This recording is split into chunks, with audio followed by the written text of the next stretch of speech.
Oh, yo. Yeah. You. I know you can see me. Look what you've done to me. Look at me. I wrote this script because of you. You did this to me. And you will pay. You'll actually probably be fine, but whatever.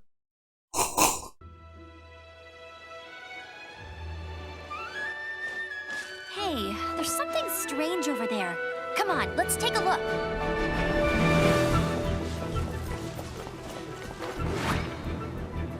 Ooh. Genshin Impact was announced at E3 2019 to relatively quiet fanfare, only to go on and launch in September of 2020 to become a breakout hit and a massive success. It launched for mobile, PC, and PlayStation consoles, proving to a lot of people that a game made primarily for a mobile market could feel like a AAA title.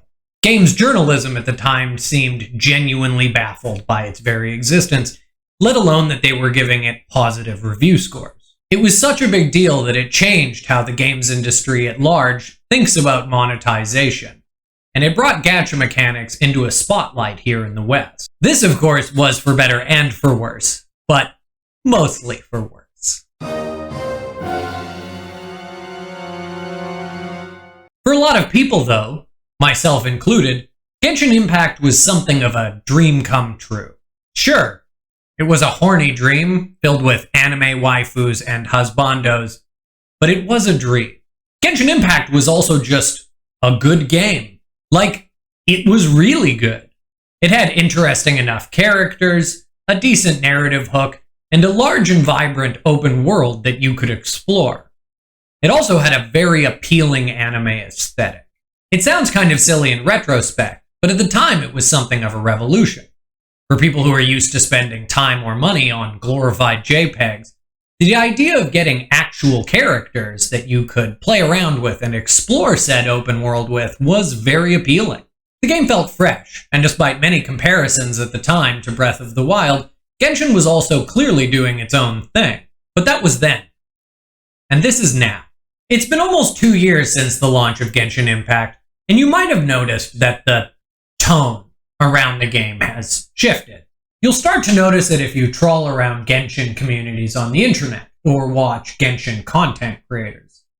Most notably, people like Mtash, whose will say, if we look at this game as a free-to-play game, I think that this thing kicks butt. You go explore around, you get some cool characters. But I cannot in goodwill promote this game any further, and I cannot spend another dime on it. Complicated history with the game has become the stuff of legend.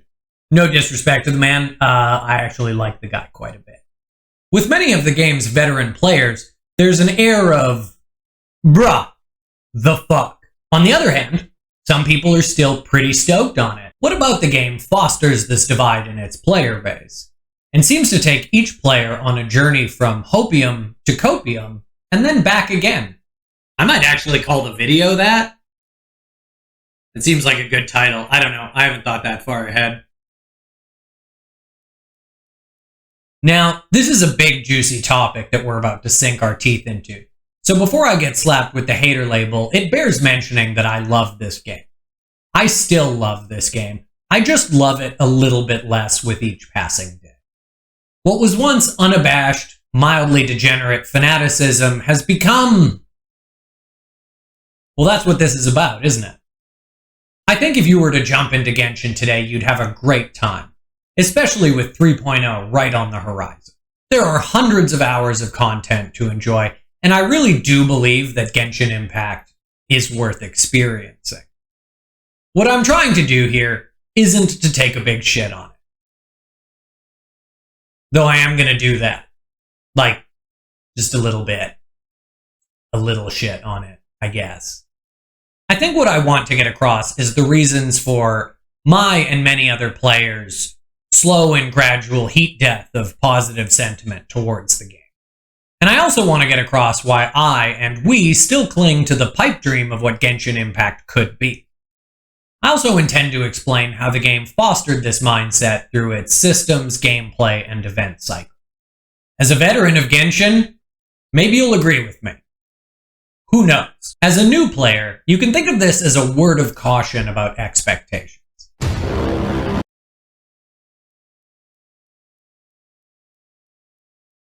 Genshin Impact takes place in the world of Teyvat, a land ruled over by 7 archons, or gods, each of which represents an element.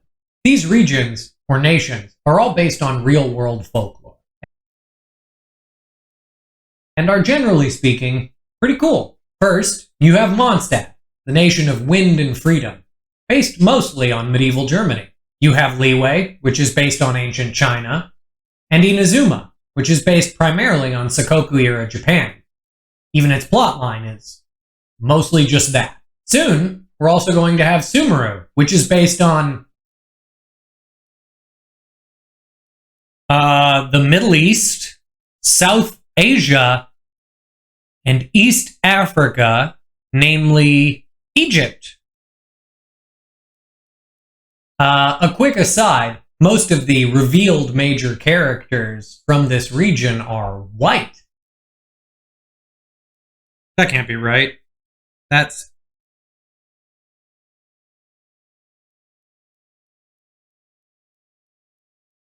Yep. They're white.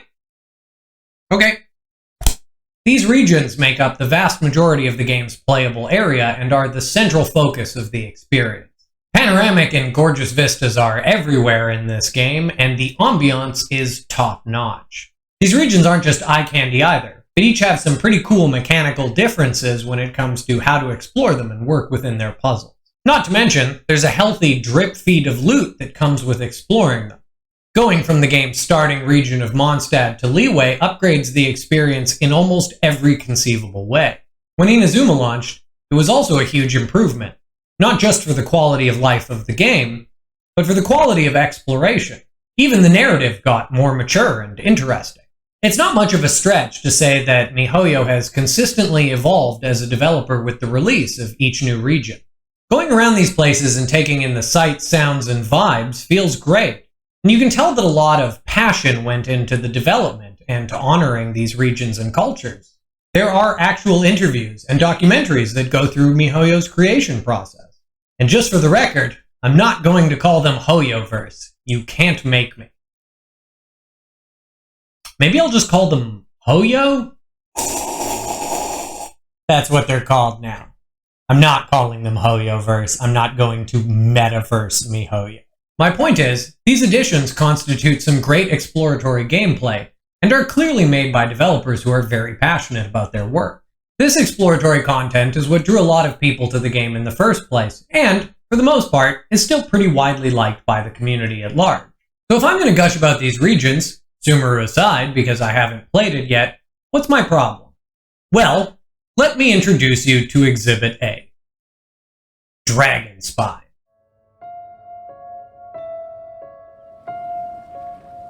Do you know the story of Durin and this mountain?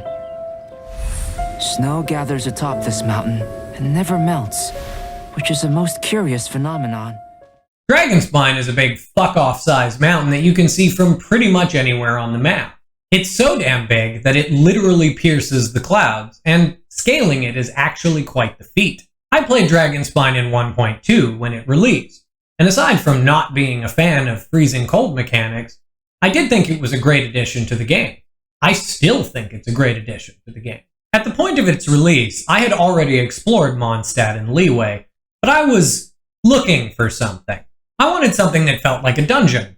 More specifically, a Zelda dungeon. Or at least, like, close to it, I guess. I wanted to solve a series of interconnected puzzles to reach a final, previously inaccessible location. That turned out to be Dragonspine, and at the time of release, it felt like the perfect addition to the game. It even came with its own unique story quest, The Chalk Prince and the Dragon, which introduced us to Albedo and the concept that a voice actor could be more interesting than the character that they're voicing. As well as Ganyu, who is a goddamn button. I like Ganyu. I like Ganyu a lot. I'm not sure if you can tell because of that, and also what you can't see, which is this. This quest was a big deal, and it offered a lot of insight into the history of the mountain and why we, as players, should care about it. And I did care. I was invested in climbing that shit, and having Koi Dao pat me on the head and tell me what a good boy I was for doing so. We even got a cool weapon connected to the narrative in the form of the Festering Desire, which to this day is still one of the best free-to-play weapons. At the time, I was pretty happy, and so was the community at large. We were stoked, not just with Ganyu, who is a goddamn button, but just in general. Then something weird happened. Dragonspine stuck around, but the whole quest line attached to it, the Chalk Prince and the Dragon, just kind of vanished. Sure, a couple of NPCs offering world quests still stuck around. You can still go to Dragonspine and explore it. It's still well and meticulously crafted to create an experience. Except, a big part of that experience is gone. Never to be seen again. And then we got the Golden Apple Archipelago, a really cool series of islands that introduced piloting a boat. It stayed a whole patch cycle before fucking off into the wind from which it blew. And yes, I am aware that it came back, but it didn't come back in the same form that we had it in. For one, it doesn't have the quest line with Klee, adorably bombastic little terrorist that she is. Even its geography has changed fairly substantively. Also, it's almost definitely gone again after this patch. After that, we got Enkanomiya, which is an undersea, underground fallen civilization that came with an interesting questline delving into its past and history. Sound familiar? It's almost like there's a pattern emerging. Then we got the Chasm, a series of mining tunnels that go deeper and deeper into the earth, revealing some spicy secrets. With the Chasm, at least, they had the good sense to tie the game's main storyline, the Archon quest line, to the region. Why the decision to keep their own content relevant came up so late in the game's life cycle is anybody's guess. This at least forced players to go there and do some cursory exploring. It was a good move. Still, huge regions that, granted, are fun to explore for their own merit, aren't as fun as they would be if they still had their attached quest lines. This decision to just remove content baffled me and a lot of other players at the time. Why were huge quest lines tied to important events in the game just vanishing? I mean, surely there's a way to keep just the story bits at least. Maybe remove the unique rewards so that newer players can still experience them and get some attachment to these areas. Maybe even increase their understanding of the world and the lore that these developers worked so hard to create. But they didn't do that. Maybe it's because some of those story bits were directly tied to a reward, like a weapon. That was the case with the Festering Desire in the Chalk Prince and the Dragon. Okay, good point, you. But what about the other ones? You could just take some of the unique rewards away, weapons possibly, maybe withstanding. I understand that we don't want the players who participated at the time to feel cheated in any way for participating. And the unique rewards are a huge draw for doing that. At the same time, though, there needs to be a reason for newer players to explore and get involved with these areas. To experience them the way that we did, right? Well, not exactly.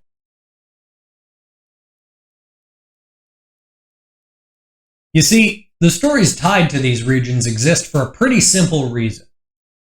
They're events.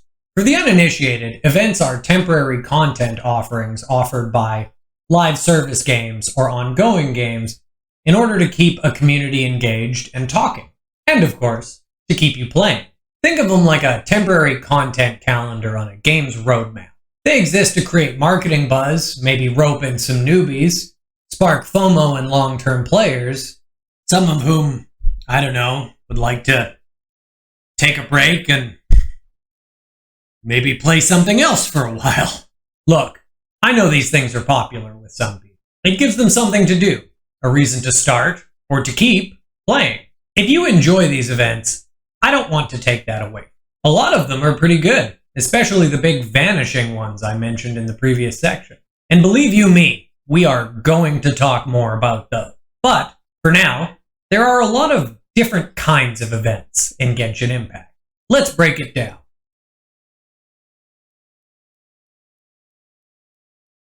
This one is pretty self-explanatory. Usually Hoyo jury-rigs some excuse for a quest line where you have to talk to an NPC you don't care about.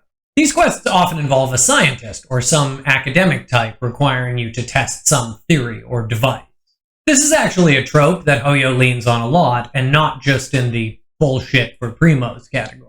If it isn't a scientist, it's a cook or artist of some kind. These quests typically involve general busy work and have you collecting something, fighting something, or just running around taking pictures of stuff. These events aren't interesting, and their entire reason for existing is just to keep you logging in. Fortunately, these are usually pretty quick to do, and the rewards are substantial enough to not make them feel like a total write-off. A couple examples of these would be Mimitomo, which was an event during 1.5 where you had to run around and talk to Hillychurls. Hillychurls are Genshin Impact's stand-in for mobs you can genocide with uncomfortably indigenous coding that you try not to think about. You would ask them where the unusual Hillychurl was so you could track him down and fight him. The fight was really easy. It took you way too long to track him, and the fight did not last nearly long enough. Or, a more recent example would be the Core of the Apparatus in 2.7. This was an event where you had to collect things that you already had in abundance, but still had to collect anyway for reasons.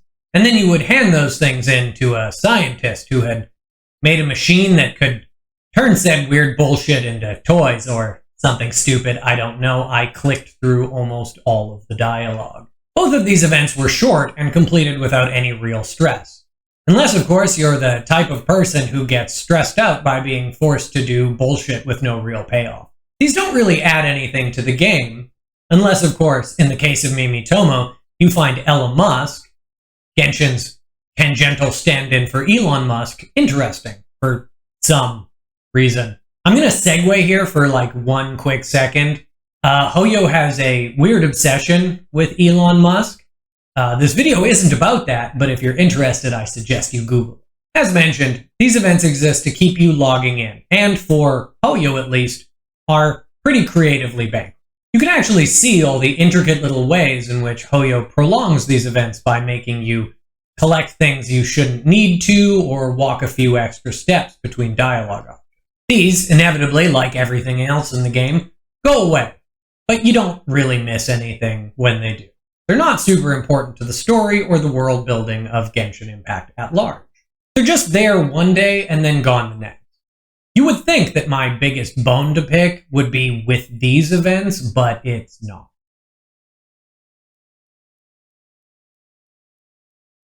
In a lot of ways, these aren't all that different from the bullshit for primos category of events.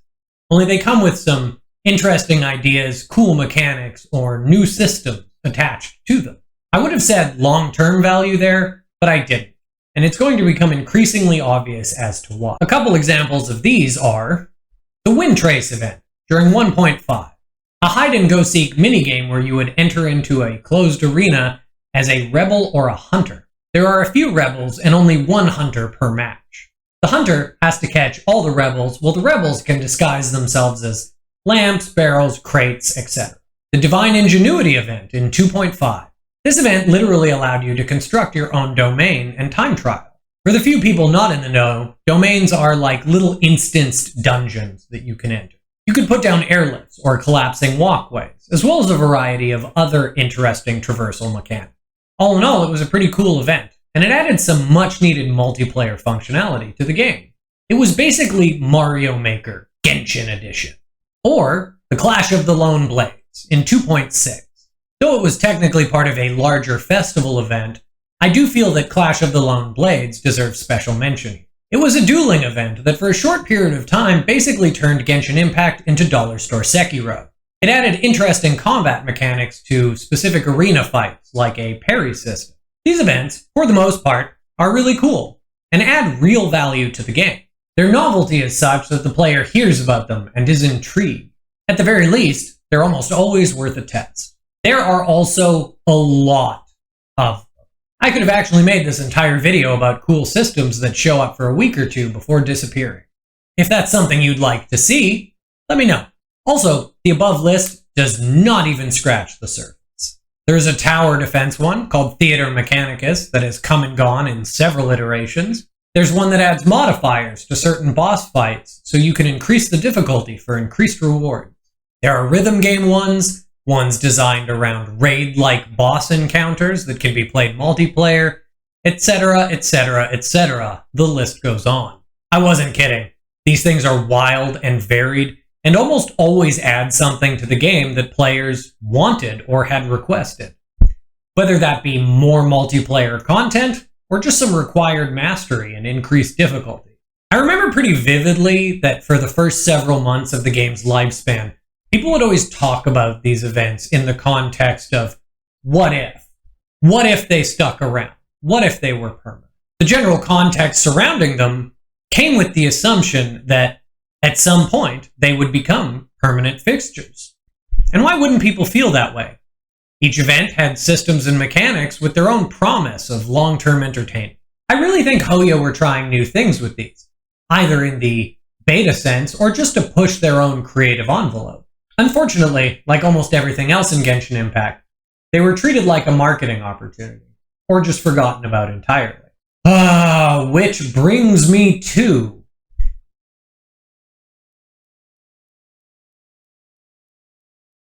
These are probably the best of the bunch, but they're not without problems. Story events in Genshin Impact tend to have a plot outside of go do bullshit thing for primos until you hate yourself. Typically, you and a few of the game's other characters go and have an adventure of some kind, or explore a region. These events are built on the back of character interaction, cutscenes, and plot. I mean, they're not all spectacular, but if you're at all invested in Genshin Impact, you probably just enjoy spending time with these characters in this world. As far as events go, they're sort of a combination of the above two, only much bigger, and typically have a much larger and more important story attached to them. You'll always know when one of these is going on because all the marketing surrounding the game shifts to focus on the event. Either the new characters introduced through the event itself, or a series of cutscene highlights. Characters who are featured on the banners, new or old, are almost always central to the stories taking place. The first of these events was the Unreconciled Stars event was all the way back in 1.1, the game's first major patch after launch. This event introduced Scaramouche, one of the game's main antagonists and a member of the Fatui. It also featured a couple of the standard banner characters that had yet to appear in the game's mainline story, Fischl and Mona.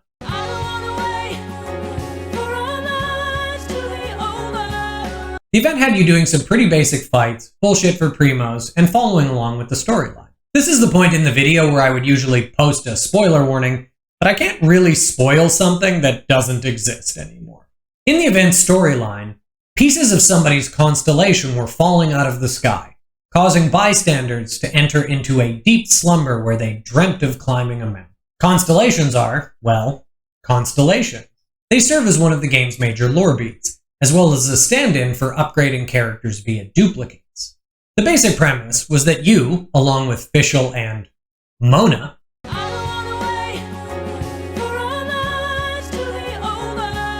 had to find out why this was happening and put a stop to it. Also trying to solve the central mystery was Scaramouche, who, towards the end of the event, implied that he'd discovered the truth of the world. Again, non-spoiler spoiler warning. He also says in the quest that the sky itself is fake. Like the one you're seeing in the game. The actual sky. I don't mean in like the it's a skybox in a game engine meta sense either. I mean in the major plot conceit sense. I don't know, does this sound important? If you didn't play the event, does it sound like something you would have wanted to know? Well, yeah, of course it does. No shit, it does. I am not exaggerating when I say that this has been the single biggest question on my mind since I started playing. Like, what do you mean the fucking sky is fake? Explain yourself.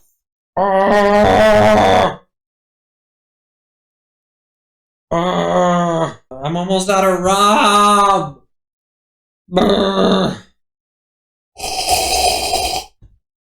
if you're newer to the game, and by newer I mean you didn't start playing within the first few months of release, you probably haven't heard of this. For some reason, your first introduction to Scarboy would have been in 2.1, where he is introduced as one of the main antagonists in the Inazuma questline. If you were around for 1.1, he comments that he's meeting you again. But if you weren't, he comments that this is your first meeting.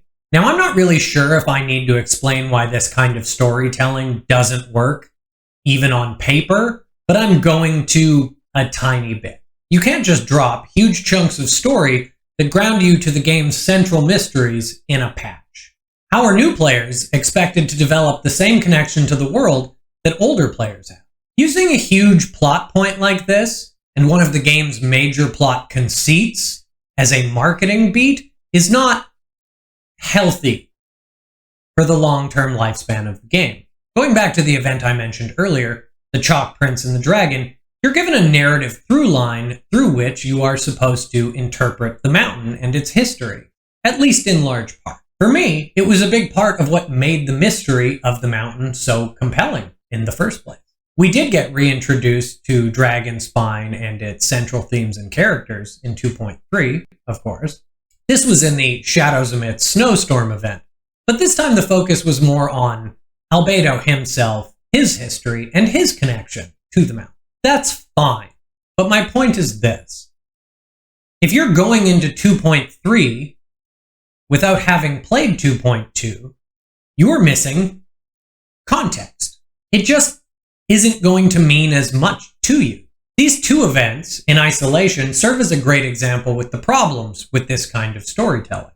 That is in large part due to how connected these two events are, specifically, but this is a problem with almost all of the major story events in Genshin Impact. Each major narrative event, tied to a in-game patch, provides context for something that comes after. But for some players, they'll never get that context.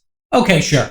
For veteran players, we get that context. But if you're new, well, fuck you, I guess. So it isn't just the cool systems that add to the depth of gameplay that vanish over time, but the actual story itself as well. Now, before you call me out as some kind of gacha virgin, I am aware that this style of content cycle is common to the genre. In Arknights, for example, patch events often give you more insight into operators, that game's stand-in for characters. Sometimes you get to see their daily lives or get insight into their history. Sometimes these events even expand on the world of Arknights. Even Fate Go does this. So, if it is common, why am I picking a bone with Genshin doing? If you've been paying attention, I am sure you are picking up on the fact that temporary content is a major theme in this video. Well, we're going to get there, and we're going to answer that question. And to some extent, I have already. But for the record, I did have a problem with it in those games. I just have a bigger problem with it in Genshin. Unfortunately, I can't even entirely blame Hoyo for this, as they're doing what is common practice for the genre. This event cycle, in all likelihood, exists largely to create FOMO for the game's character. So, let's talk about that.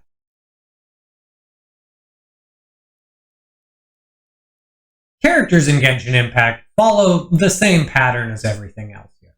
So, it's pretty easy to follow. A character is featured in an event, and at the same time, featured on a banner. This gives the player an opportunity to get to know the character better, and hopefully like them enough to spend money wishing on them. Now, I'm not here to talk about the ethics of monetizing your game in this way. No matter how egregious Genshin is, it's hardly the worst offender.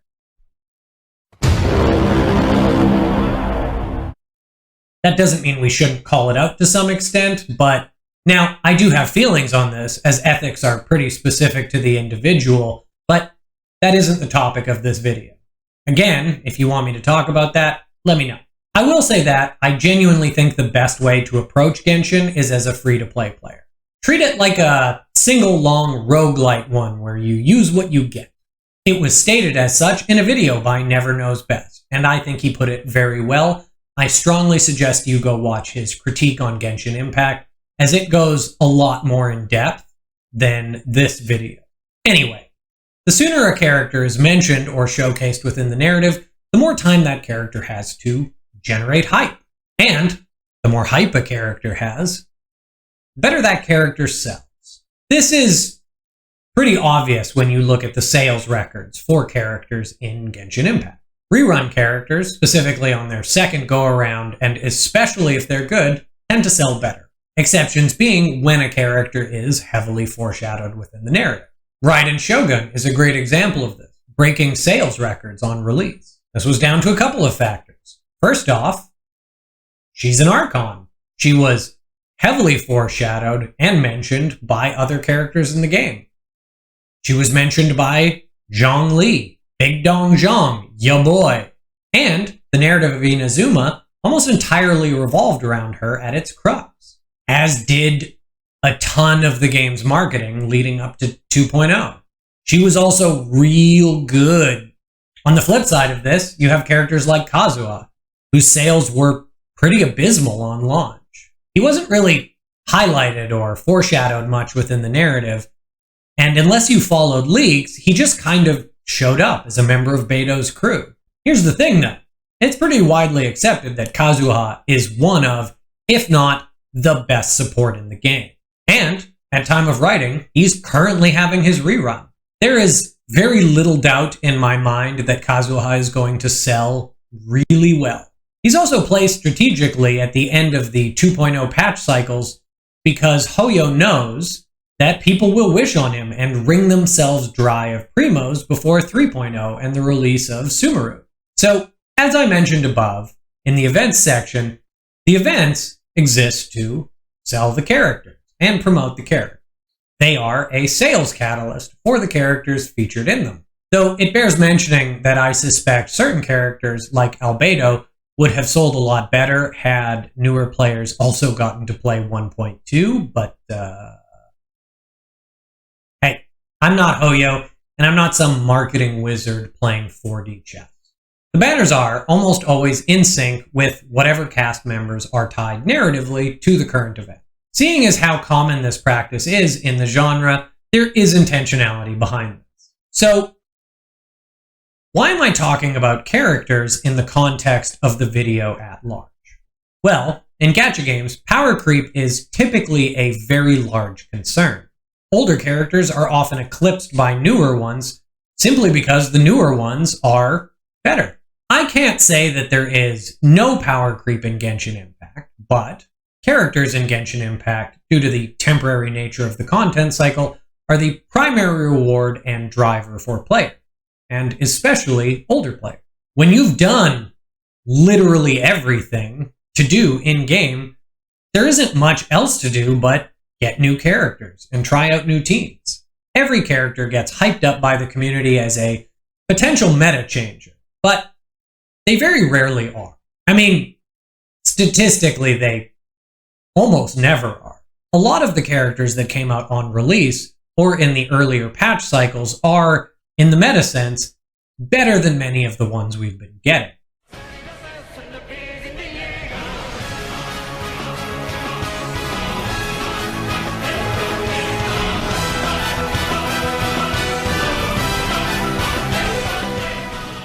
So what happens when a game with a never-ending patch cycle and no real endgame releases characters that aren't really up to par with the old ones?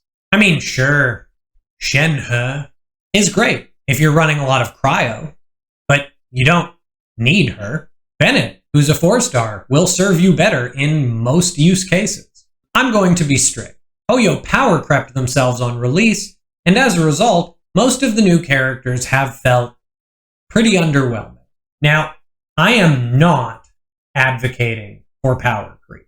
What I am saying is having most of your game's strongest characters come out at launch or shortly after removes the incentive for older players to wish on new characters.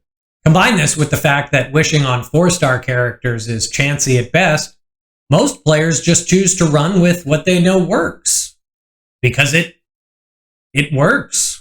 Maybe Sumeru and the release of the game's 7th element, Dendro, will change that. I sure hope it does. But we also had similar hopes for Inazuma's powering up of Electro during 2.0.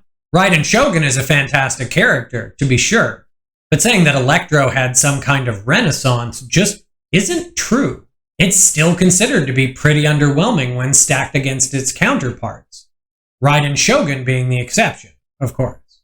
This kind of sucks because characters like Kujo Sara is, let's say, aesthetically pleasing. Let's go with that. Same for Kuki Shinobu. And I'm not even going to go in on how a lot of the newer 5-star characters are just slightly better versions of older 4-star characters, like Yelan and Xingqiu. I'm also not going to go in on how a lot of the newer units require such specific teams that a lot of the time wishing on them is pointless. So, what does all of this mean? Well, we're going to wrap up now.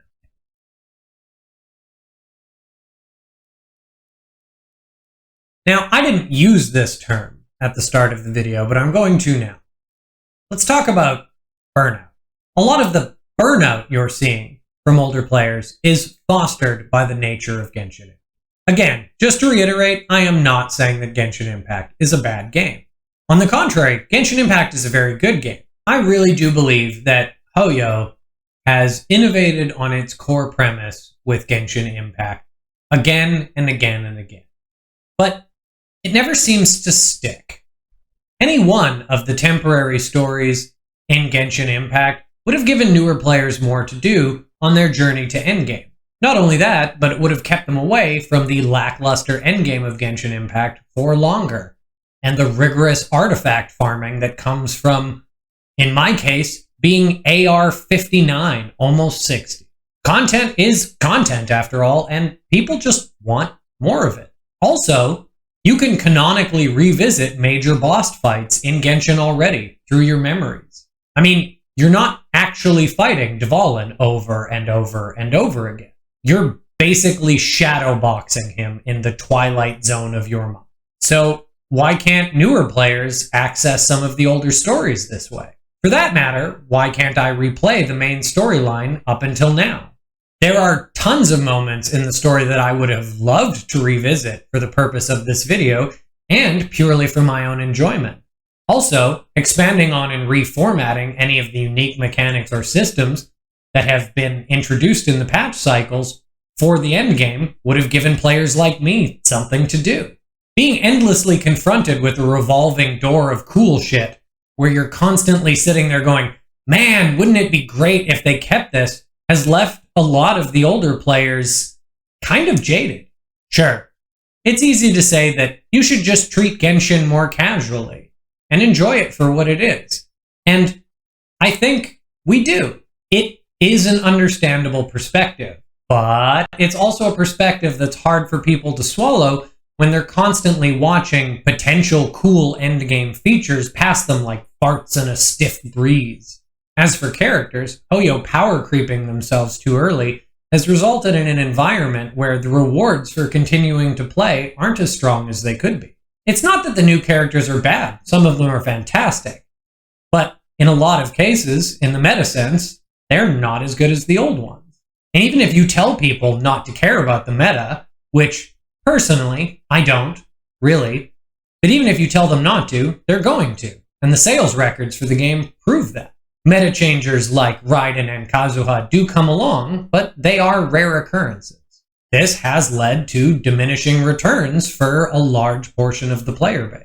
Shenhe can be as hot as she wants, but unless you're the type of player that likes ignoring a huge part of the combat's appeal by running a single element, she probably isn't for you. She's for me, because I do that. I ignore a huge part of the combat in this game so that I can run Shenhe. And yes, the nature of this content is common in the gacha genre, but Genshin Impact has extended itself far outside of the gacha genre. And, if I'm being frank, I don't think it's adapted that well.